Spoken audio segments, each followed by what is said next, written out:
Lord. Sa ngayon, yung mga nagbabaril, nakahawak ng baril, sa harapan ni Pastor John, yung mga ano dyan, naging membro sa church niya. Amen. Kaya doon sa church nila, two service nga ata. To service sila, Pastor. May Ilocano service, may Taglis. Mm. Tapos may ano sa gabi, mga youth service. Yan nga ata. So, dahil talagang marami na sila. Ganyan, pag makalin mo yung mga tao na kung minsan yung puto ginagawang bato, eh, pag ipanalangin mo, makikita mo kung sino ang Panginoon sa buhay mo. Amen. So, there's a fruit of prayer. So, kung sakali lang na may mangyari dito, hindi yung talagang kailangan na ano yan. Sabi ng bago na diruangan ko yun. Ipanalangin nyo. Pulis Yan. ang pumupunta rito, pulis. Ay, police. Just pray na yung mga police ay mag-bless sa inyo. Doon sa amin, may nagre-reklamo doon sa kapitbahay. Sabi nila, ang unang tinanong, may papel ba kayo? Yan. Sabi niyo mga nagpa-practice ng music, sabi na, meron. Bakit may problema? And then, sabi niya, balik ka bukas para ipakita namin sa inyo ang keepers ng church. Hindi na bumalik.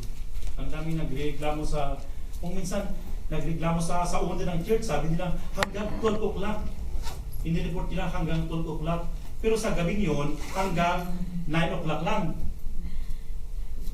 Kaya kinabukasan, tumawag yung owner, sabi niya, anong oras na umalis kayo sa church? Sabi ko, 9 o'clock. Bakit sabi nila na 12 o'clock? Nandyan pa kayo. Pero sabi ko, hindi. At maraming salamat. Sabi ko sa mga membro, lagi natin ipapanalangin yung mga nasa surroundings natin. Kahit anong mangyari, mahalin natin sila, ipanalangin natin sila para sa lahat ng yung mga sound. Yeah? Instead of disturbance, ang Sa pandinig nila. blessing. Yeah? Yes. It is a nice voice, nice music to them. Hallelujah. Amen. Now, sawa ng Panginoon, wala na. Hallelujah. Sige dyan pala, ipirot-tiro nga malabasan mi. Mayat. Ya, kalinig ta. Wala ng Panginoon. Kaya kailangan na makalin natin ng mga ganyan klaseng tao. Ipanalangin natin sila na sila ay ating makakasama sa pagpupuri sa Panginoon. Amen. Okay, ini additional.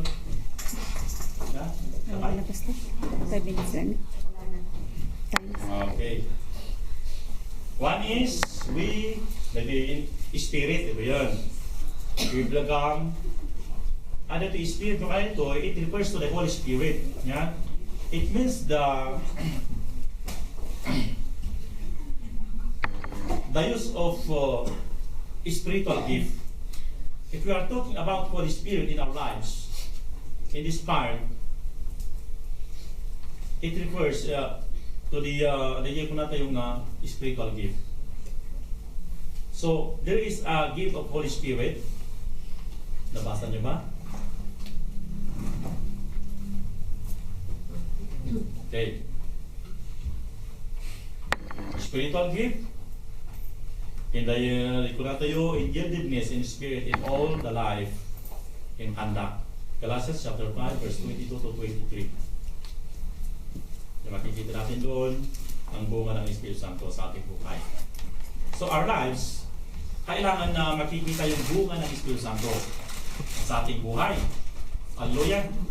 Kaya dapat we have a desire to receive. Good morning.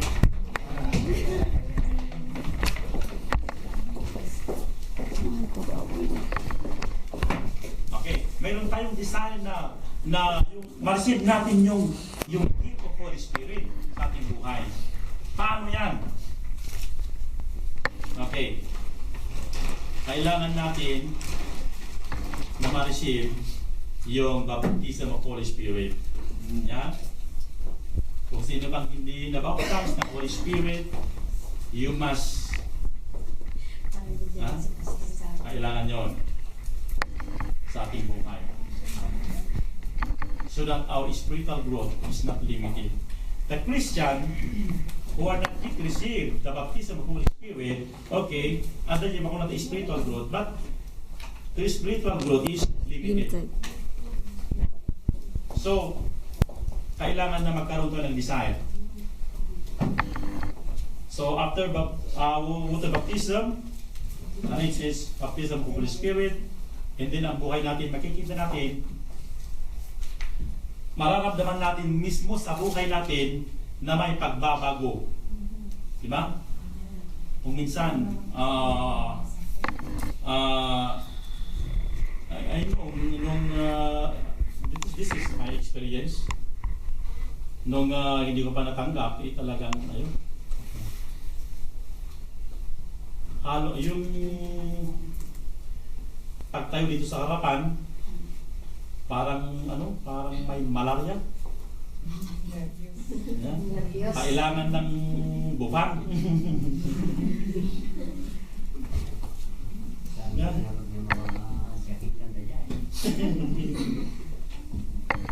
Pero